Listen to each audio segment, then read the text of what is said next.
Malik Seibogomina depuis New York pour Canal 3.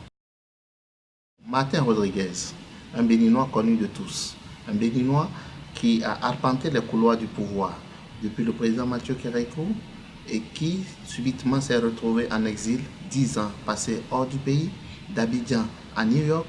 Nous avons retrouvé ses traces et Canal 3 est là aujourd'hui pour l'interroger. L'interroger, lui demander pourquoi il a décidé de partir du pays, pourquoi il est resté en retrait du pays pendant toutes ces longues années, que deviennent ses affaires et quels sont ses plans pour le Bénin qui s'apprête à vivre des moments de changement majeurs avec les élections présidentielles qui s'annoncent. Martin Rodriguez, bonjour et merci d'avoir accepté de nous recevoir ici à New York. Et pourquoi êtes-vous parti du pays? Bonjour. Ça fait 10 ans, on ne vous revoit plus au Bénin.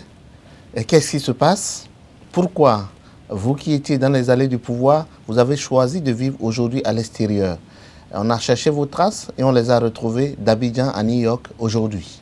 Bon, merci pour cet entretien. Je vous remercie d'être arrivé jusque-là pour échanger parce que je pense qu'il était temps un peu que j'intervienne dans ce qui se passe au Bénin.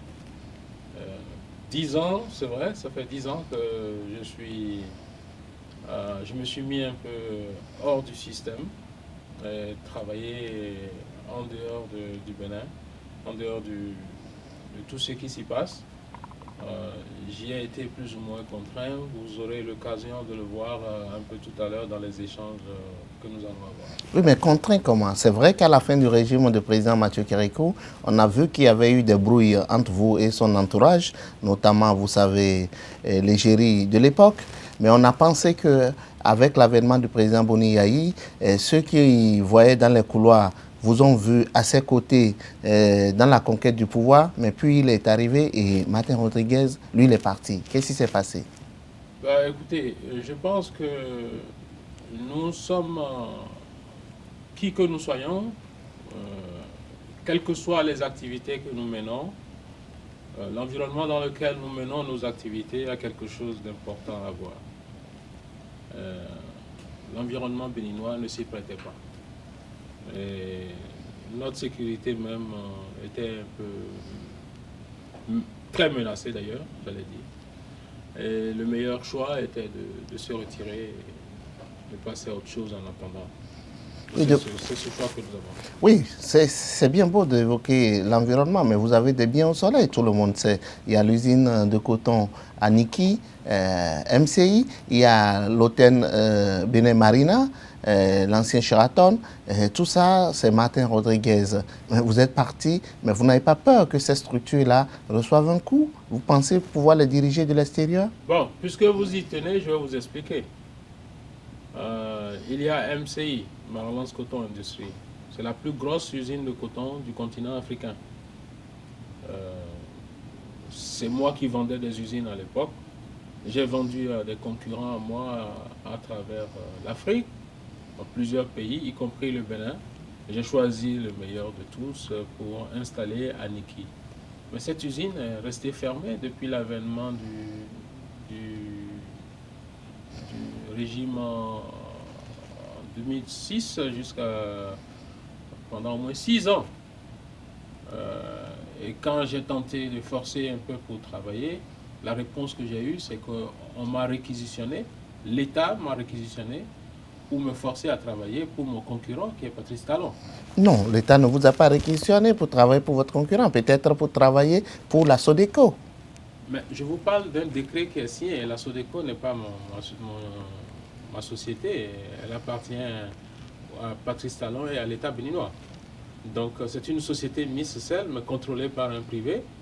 J'ai été réquisitionné par décret gouvernemental. Oui, mais pourquoi cela? Est-ce que ce n'est pas parce que vous refusiez à l'époque de suivre la norme? Est-ce que ce n'est pas parce qu'il y avait une réorganisation de la filière et que vous tentiez de vous mettre en marge de cette réorganisation? Expliquez au compte. Vous parlez de quelle réorganisation? Celle qui bénéficie de plus de 90 milliards de subventions en 5 ans et a fait chuter pour plus de 2 tiers la production. Je vais préciser. Vous parlez de quoi comme organisation? L'État privatise un secteur donne ça à des privés, et ces privés sont incapables de gérer. L'État doit intervenir pour leur donner des subventions. Donc on parle de 90 milliards en 5 années, empochés par le seul Patrice Talon et ses structures, Non, à travers n'avez- l'AIC, CSPR et tout ça là. non, vous n'aviez pas la preuve de dire que c'est empoché. Ce sont des structures qui ont été créées pour la filière, M. Rodriguez. Est-ce que, Mais qui oui les ou a non? créés? Mais c'est l'État béninois qui a souhaité la réforme. Est-ce que M. Patrice Talon s'est levé de lui-même pour dire « je fais la réforme ». C'est l'État qui a le pouvoir régalien. J'ai été le tout premier président de l'AIC. J'étais couché chez moi à la maison quand on m'a annoncé la tenue express au milieu de la nuit d'une assemblée générale pour me destituer et y mettre celui qui pouvait bien organiser les choses et encaisser des milliards sur le compte de l'État. Bon, ceci dit, M. Gominan, je veux être beaucoup plus net.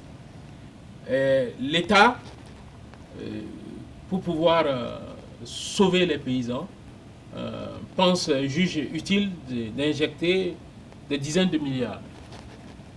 Mais lorsque vous suivez les traces de ces fonds, tout converge et partent vers les mêmes personnes. Pendant 5 ans. Mais est-ce que c'est leur faute ou c'est la faute à l'État? Je ne suis pas un juge. Je vous donne des faits.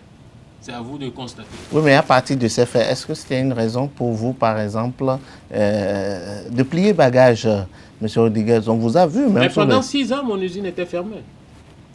Parce que chaque année, il y a une raison pour ne pas me laisser travailler. Et vous savez ce qui s'est passé dans ce secteur? Dans les années 90, l'État était le seul qui exerçait dans ce secteur.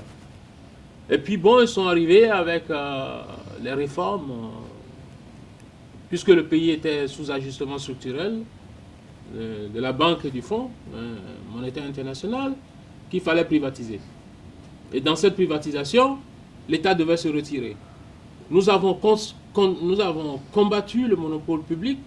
Aujourd'hui, le résultat est que nous nous sommes retrouvés sous un monopole privé. Lequel qui est meilleur? Non, c'est clair qu'un monopole n'est toujours pas bon, qu'il soit privé ou public, c'est mieux qu'il y ait de la concurrence. Bon, ça c'est des souhaitable. deux, lequel est pire? Le monopole privé, certainement. Bon, non seulement l'État se désengage, c'est les privés qui prennent...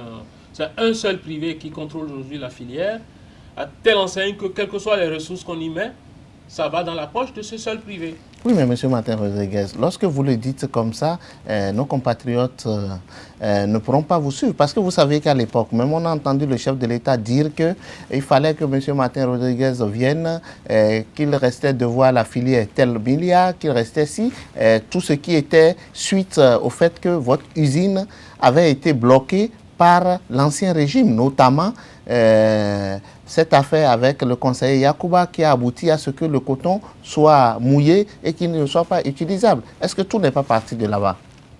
Mais écoutez, si c'est parti de là-bas, ce qui est sûr, c'est que le nouveau régime Yaïboni n'a pas réparé cela. Les faits dont vous parlez datent de 2005, la campagne 2004-2005, où l'État est intervenu, a laissé pour 6 milliards de produits agricoles, du coton, sous la pluie, pourrir sur place, pour venir régler des comptes à Martin Rodriguez. Bon, il n'y a jamais eu réparation.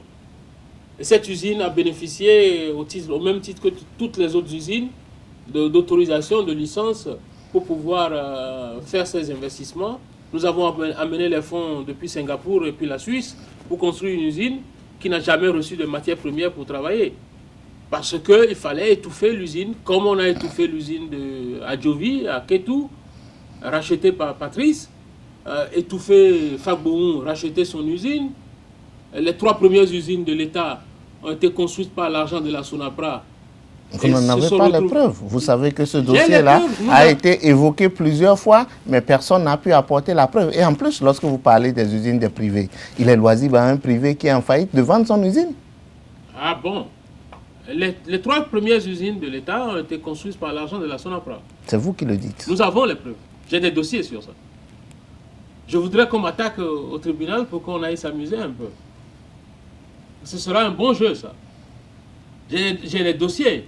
Il existe des rapports de cabinets internationaux. Est-ce que ce n'est pas une ritournelle chaque fois qu'on essaie de sortir? Parce que ça a été évoqué depuis le régime passé, ça a été évoqué tous les 10 ans, mais personne n'apporte la preuve et personne ne saisit la justice.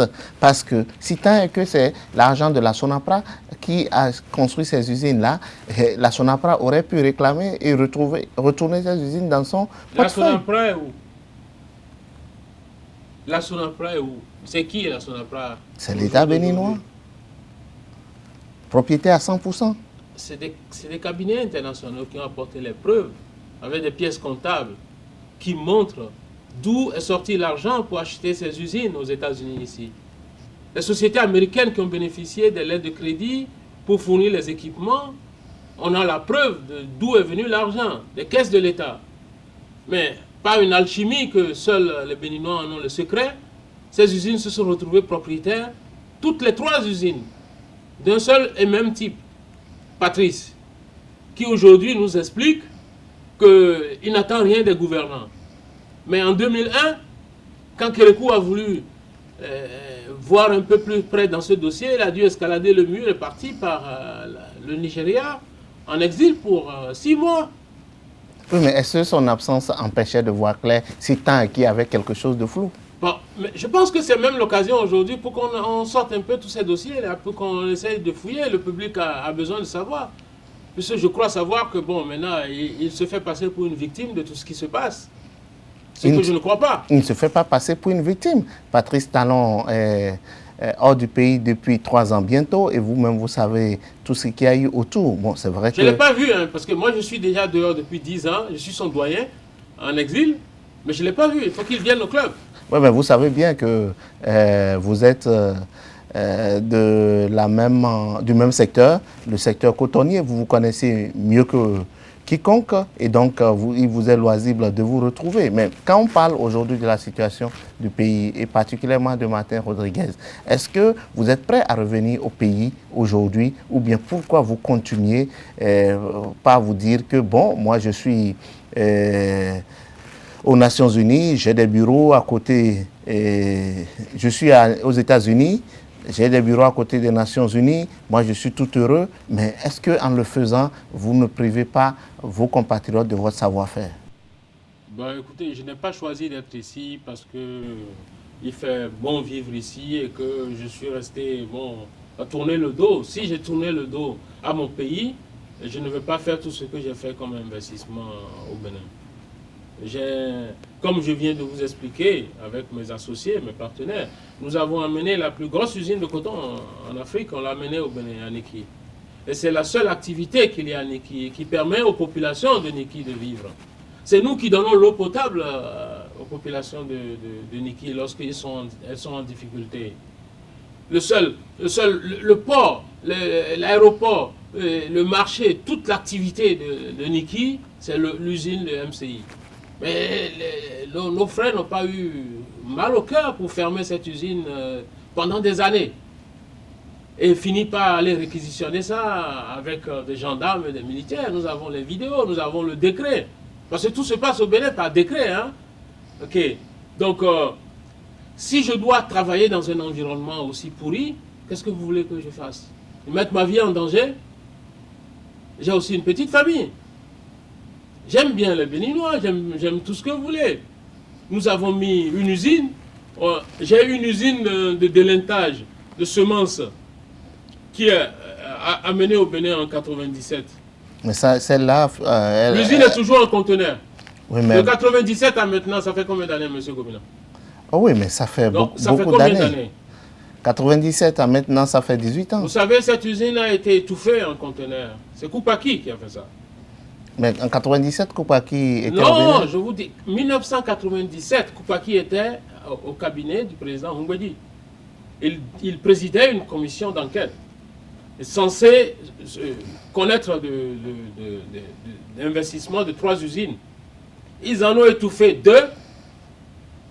La seule qui a pu sortir dans la douleur, c'est MCI. Oui, mais M. Martin Rodriguez, vous faites des accusations graves. Vous venez pas de parler de Koupaki. Mais Koupaki vit, non? Oui, mais quelle preuve? Mais laissez-le se défendre. Non. Moi, je vous dis, il a présidé une commission et c'est lui qui a trouvé inutile de laisser sortir une usine qui coûte dans les 15 millions de dollars en 97 censé améliorer la production agricole, il a préféré laisser ça mourir. De 97 à ce jour, cette usine est encore en conteneur. Entre-temps, il est revenu. Encore que lui... Il est revenu Premier ministre, encore. Il a fait combien d'années Premier ministre? Il n'a pas jugé utile de corriger ça. Mais non content de ça, il veut devenir président de la République. Pour gérer quoi? Oui, mais monsieur... Les cadavres? Non, monsieur... Il veut gérer les cadavres? Monsieur Rodriguez, ouais. En 97, Koupaki n'était pas dans une position décisionnelle. Il était directeur de cabinet à l'époque. À quel moment il est devenu dans une position décisionnelle? Il était... À quel moment s'est-il retrouvé dans une position décisionnelle? À partir de 2006. Et qu'est-ce qu'il en a fait? Avez-vous évoqué à nouveau le problème? Comment? Est-ce que lorsqu'il était ministre des Finances... dans les affaires ICC, SINSAD, des trucs comme ça, il n'a pas le temps de parler de développement. Non. Aucune de ces affaires-là... Vous voyez, c'est notre différence de point de vue. Aucune de ces affaires... Je pense que... Aucune de ces affaires... qui ont la charge de la gestion des affaires de l'État et qui ne savent pas, ils ne sont pas à la hauteur. Non, monsieur Rodriguez, quand vous parlez en ces termes-là, ouais. je peux peut-être comprendre vos ressentiments, mais je ne vous permettrai pas de le dire parce que nous sommes dans un État démocratique. Et toutes ces affaires que vous évoquez sont passées devant les juges ou sont devant les juges actuellement. Mais nulle part, Koupaki n'a été mis en cause dans ces affaires-là. Donc je ne vous permettrai pas de dire... Mais vous avez vu combien d'hommes d'État au Bénin qu'on a réussi à mettre en cause. C'est ce que vous appelez démocratie, c'est démocratie tropicale. Parce qu'au Bénin, on pose des actes, mais personne n'est responsable. Ou bien c'est moi qui l'invente, monsieur Gomina. La faute est à qui? Dites-moi, écoutez, dites-moi combien vous connaissez qui sont restés aux affaires et ont posé des actes et ont répondu de ces actes-là. Vous en connaissez un seul? Donnez-moi un seul nom. Si quelqu'un vole un poulet au Bénin, il va se retrouver en prison. Si même quelqu'un prend le Zémidia et ne paye pas, il va se retrouver à la police et à la prison. Mais quand vous volez des milliards, assis dans un fauteuil ministériel, ben, vous êtes couvert. Pour qu'on vous poursuive, c'est toute une histoire.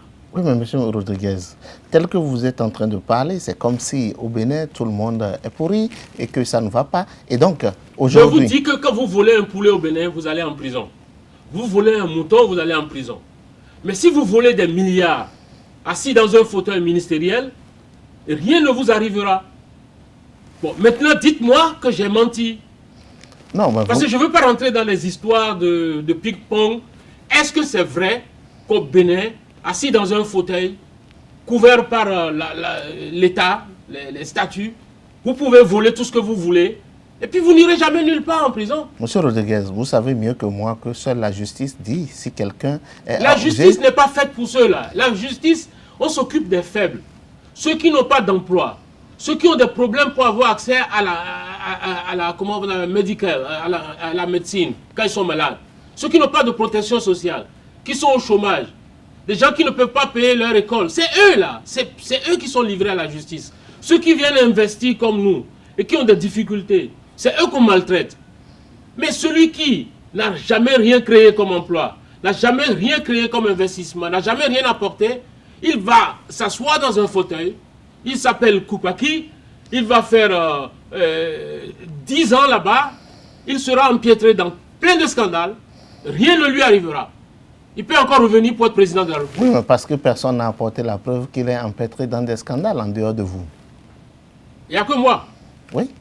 C'est moi seul qui suis... Je suis victime de toutes ces victimes de ICC, là, c'est moi. Oui, mais ICC, c'est un phénomène déplorable que le pays a connu, mais nulle part, il n'a été prouvé que M. Koupaki est responsable de cela. Je pense que nous sommes dans une interview, c'est vous qui devez me poser des questions, mais moi, je vais vous demander. Vous trouvez normal que dans un pays, nous avons un gouvernement, on a un ministre des Finances, et on a des individus qui s'asseyent, qui ouvrent soi-disant une institution, ramassent l'argent des pauvres citoyens. On parle de plus de 100 milliards. Et aucun État ne l'a vu. Jusqu'à ce qu'il y ait des millions de victimes. Vous voyez, vous venez de me donner raison. Monsieur il y a des scandales au Bénin. Oui, mais dites-moi qui sont les responsables. Il y a des scandales partout. Ici aux États-Unis, on a connu l'affaire Madoff. Tout le monde sait que... Madoff est où? Madoff est en prison. Avec ses complices. Oui, mais tout comme ceux de ICC aussi. Madoff, écoutez, ça n'a rien à voir avec l'affaire Madoff. Ici, vous parlez d'individus qui n'ont jamais eu de licence pour collecter l'épargne. l'épargne qu'on collecte au Bénin, ça devrait servir, comme ça se passe dans tous les pays, à financer le tissu industriel, l'économie. Mais au Bénin, que ce soit, je vais en venir tout à l'heure, même dans nos banques, je reviens encore avec mes accusations, comme vous le dites. Vous savez que votre cher ami, je sais que c'est votre ami, Patrice Talon, lorsqu'il partait en exil il y a 3 ans, il est mon ami, il avait près de 50 milliards de dettes des banques qui ne sont toujours pas payées. Oui, et c'est l'épargne des Béninois. Oui, mais comment vous pensez qu'il peut le payer alors qu'il est à l'extérieur et que ses activités au Bénin ne marchent pas? Puisque vous cherchez à savoir pourquoi moi je suis à l'extérieur. Je suis victime de ces gars-là. Mais c'est dommage.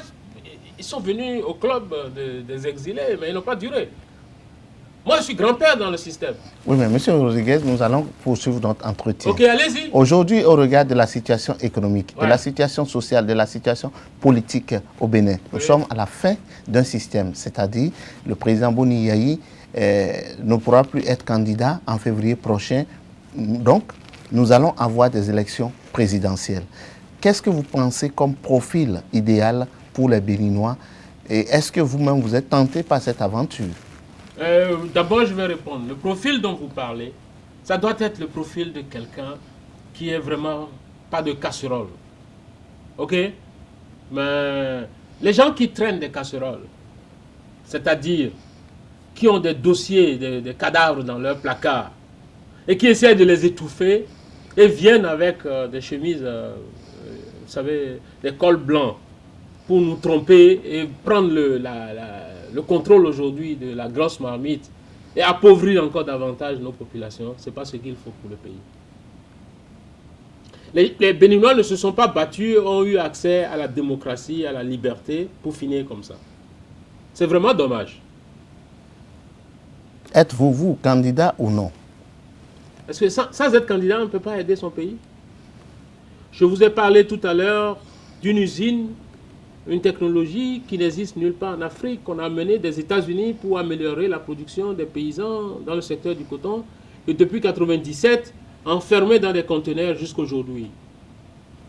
J'ai une station de télécommunication par satellite construite à coût de milliards de mes poches que j'ai installée au Bénin pour faire de l'éducation à distance. Pour faire de la télécommunication et l'éducation à distance. Les universités américaines devaient enseigner en direct les étudiants béninois. Le pays n'était pas prêt. Aujourd'hui, il y a l'avènement du numérique. C'est encerclé aujourd'hui, c'est dans la brousse, à Calavi. J'ai une usine de fabrication d'engrais. Depuis 2005. C'est au sol, c'est un conteneur. Ce n'est pas installé. J'ai le Bénin Marina Hotel, qui a, en plus de ce qui est là, a besoin d'investissement pour être rénové, pour faire de l'extension. Nous avons du financement pour faire les travaux. Mais on attend toujours les papiers administratifs pour pouvoir démarrer les travaux. Ça n'arrive jamais. Oui, mais si vous avez votre financement, dites-moi, de quel papier vous avez encore besoin pour faire l'extension? J'ai besoin de papiers de code des investissements pour pouvoir importer l'équipement, les équipements pour faire les travaux. Vous savez, vous rappelez que ce sont vos chaînes qui passaient les manifestations des travailleurs du Bénin Marina Hotel. Mais qui finançait ça? Ce sont des travailleurs, certainement. Non, quels travailleurs? Ils ont fini d'avoir des économies. Oui, mais monsieur Rodriguez, lorsque vous parlez en ces termes, eh bien, nous aurons des difficultés à vous comprendre. Parce que vous voyez, on a vu des non-nationaux qui sont venus, qui sont en train de construire des hôtels. Vous savez que le chef de l'État en a fait une question principale. Tous ceux qui veulent investir, ils ont les papiers administratifs, mais que vous nous dites que vous ne les avez pas, on n'arrive pas à vous comprendre. Et surtout que... Écoutez, je peux vous montrer nos demandes. Ou bien nous sommes des citoyens à moitié, au minimum, je ne sais pas quoi.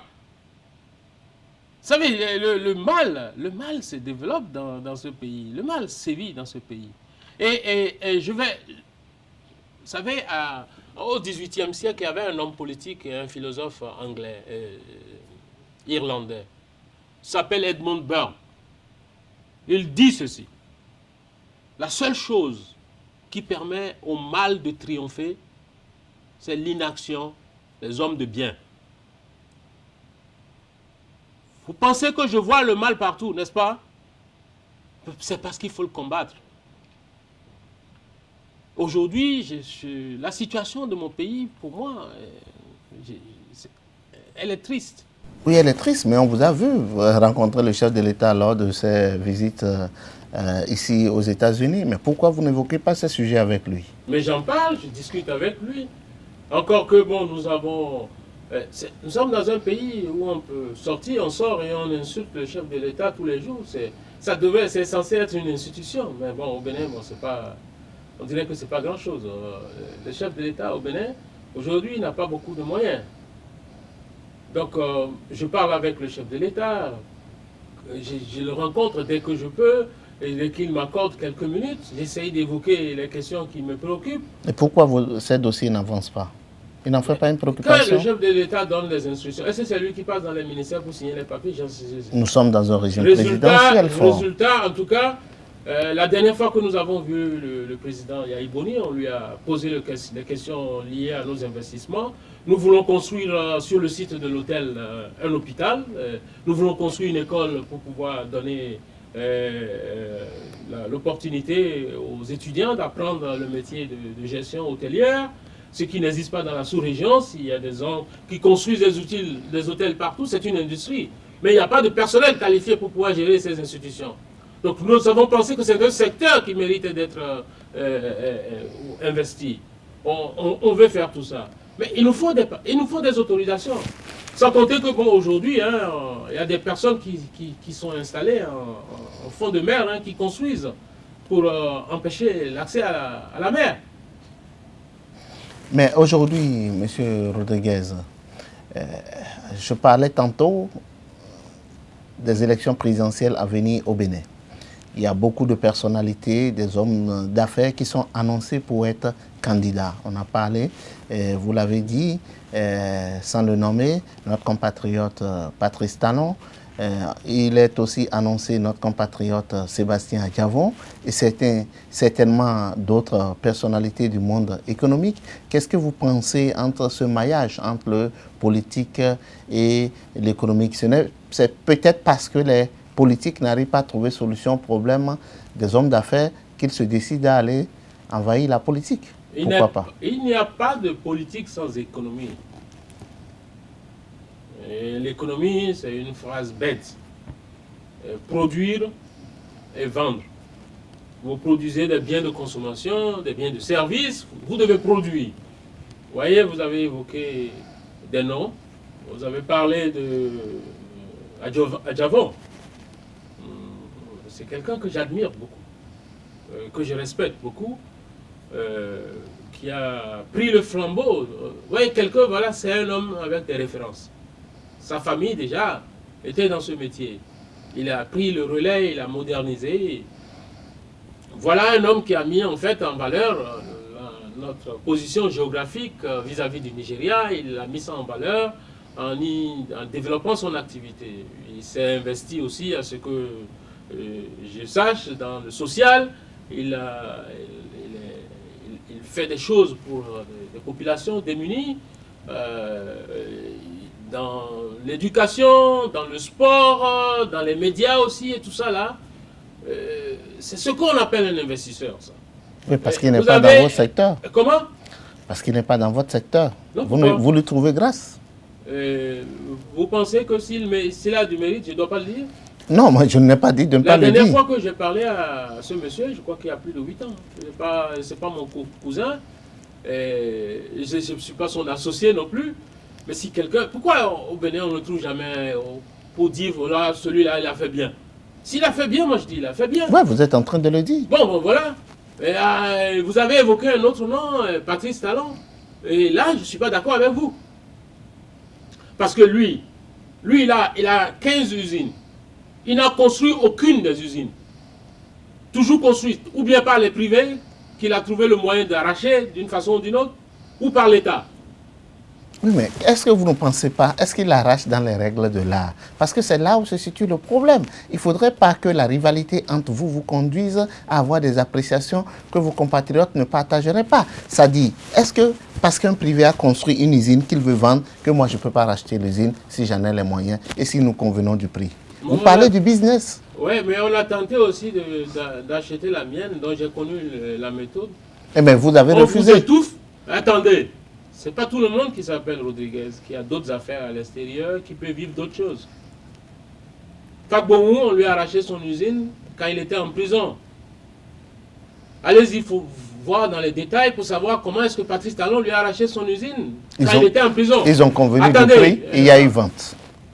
À Jovi, je connais, il était dans nos structures, on l'a étouffé, on lui a fait ce qu'on m'a fait.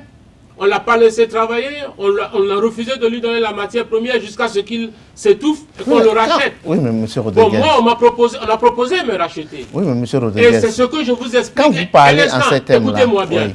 C'est ce que je vous explique. Je vous explique que moi, je peux vivre d'autres choses. Je n'ai pas besoin de MCI pour pouvoir vivre. Je n'ai pas besoin de sociétés qui sont au Bénin pour vivre. J'ai d'autres affaires à travers le monde. Ce n'est pas tout le monde qui s'appelle Rodriguez. Donc, la méthode, elle n'est pas une bonne méthode. Oui, mais M. Martin Rodriguez, La Sonafra, nous sommes dans un état... Vous m'avez posé une question, laissez-moi vous Non, expliquer. je vais vous relancer juste. Ouais. Pour vous dire que nous sommes dans un état. Oui. C'est l'État qui essaie de réguler tout cela. Mais comment vous dites qu'on vous empêche d'avoir du coton, on empêche de travailler, c'est l'État qui empêche ou c'est quoi? Parce que nous sommes dans un État, ce n'est pas une jungle. Vous savez, c'est une jungle. Au Bénin, c'est pire qu'une jungle. Un homme d'affaires qui se sert de l'État pour pouvoir détruire ses concurrents. C'est l'État qui a signé le décret pour réquisitionner mon usine, par exemple. Mais c'est la faute à l'État, ce n'est pas la faute à l'homme d'affaires. Il était chez lui, ils sont venus taper à sa porte et on lui a dit, voilà, vous avez un décret qui vous permet d'aller étouffer votre concurrent. Et vous savez, lorsqu'on a bénéficié de tous ces décrets, il y en a trop pour une seule personne. Lorsqu'on a bénéficié de tout ça là, et qu'on est arrivé à ces résultats, accumuler l'argent, ou bien c'est public ou c'est pour d'autres privés, on ne vient pas s'exhiber et expliquer, oui, moi j'attends rien des gouvernants, et je distribue de l'argent à tous les politiciens de toutes tendances confondues.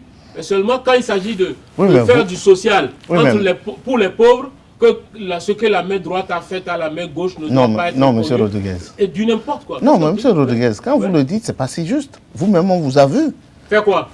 Pendant des périodes électorales. Oui. À l'époque, vous étiez en hélicoptère à parcourir le pays. Et ce n'est certainement pas pour les beaux yeux des politiques. Est-ce que c'est seulement à l'occasion de campagnes politiques que Non, mais c'est pour dire que... Attendez, est-ce que c'est pas seulement à l'occasion de campagnes politiques que je voyageais en hélicoptère? Non, c'est pour dire que c'est peut-être une pratique qui est courante. Écoutez, j'ai toujours voyagé en hélicoptère quand j'en ai l'envie. Je voyage en avion privé quand j'en ai l'envie, et ce depuis des années. Oui, mais ce n'est pas de quand ça qu'il s'agit. Ce dont il s'agit ici... Il y a campagne électorale. Non, ce dont il s'agit ici, c'est qu'on vous a vu au Bénin, pendant les campagnes électorales, surtout législatives et présidentielles. Je suis venu à la télévision vous expliquer que je distribue de l'argent à tous les partis politiques. Ah non, c'est ça, nous avons besoin aujourd'hui que vous aussi vous avouez votre part. De quoi? Pas de quoi? De distribution. À qui? Je aux acteurs politiques. Distributeur automatique. Les machines qui distribuent l'argent, ce n'est pas moi. Ok? Vous faites la langue de bois. Non, ce n'est pas la langue de bois. J'ai le courage de mes opinions. Hein. Oui. Il ne faut pas jouer à ça. Moi, j'ai le courage de mes opinions. Et je sais que ce que je dis, il y a beaucoup de gens qui ont envie de le dire, mais n'osent pas. Ils ont juste la peur. Je ne sais pas de quoi ils ont peur. Monsieur Martin Rodriguez, nous allons conclure notre entretien bientôt. Déjà? Oui. Et donc, je vais vous demander, est-ce que vous allez venir au Bénin, revenir au Bénin, prendre votre part de feu, ou alors vous allez continuer par vous complaire dans vos bureaux à New York? Et donc, est-ce que vous avez été le seul opérateur économique qui a été obligé de quitter le pays? On en a connu d'autres, que vous connaissez aussi. Issa Salifou avec... Issa Salifou, je ne sais pas s'il a jamais quitté le Bénin. Non, il n'a pas quitté. Donc, c'est pour vous dire que ces affaires aussi, pendant les 10 ans que nous venons, les 9 ans que nous venons de traverser, ne sont pas au meilleur. Mais eux, ils sont restés, ils continuent de se battre contre la disette et ils continuent de se battre pour que ça puisse changer. Mais vous refusez de venir. Est-ce que bientôt, on aura Martin Rodriguez au Bénin parce qu'il y aura une recomposition politique, il y aura une recomposition économique, il y aura tout et tout. Est-ce que vous viendrez prendre votre part de feu? Parce que vous parlez par exemple de Adjavon. Adjavon aussi est sur le terrain. Il faut que vous aussi, vous puissiez revenir sur le terrain pour prendre votre part de feu. Moi, je prends ça comme un message de votre part, je prends bonne note. Je n'ai pas une interdiction de rentrer au Bénin. J'ai fait le choix de me mettre en retrait. Et je ferai aussi le choix de rentrer, même ce soir si j'ai envie. Donc, je ne sais pas si vous êtes satisfait de cette réponse. Oui, puisque c'est votre réponse et que vous ne pourriez pas beaucoup vous épiloguer. Mais pour finir, est-ce qu'il est possible que lors des prochaines élections, vous soyez candidat ou on vous verra soutenir d'autres candidats? Je crois que je vous ai déjà répondu à ça. Oui, vous n'avez pas... Il n'y a aucune loi qui m'interdit d'être candidat. Je peux l'être. Là où je suis assis, je ne suis pas candidat, mais aucune loi ne m'interdit. Je peux l'être demain matin ou ce soir si ça m'enchante. OK? Mais je pense seulement que je dois participer au débat et à la bagarre. J'ai le courage de mes opinions. Je suis capable d'affronter les défis qui se présentent à moi. Je ne suis pas quelqu'un qui recule, qui fuit le combat.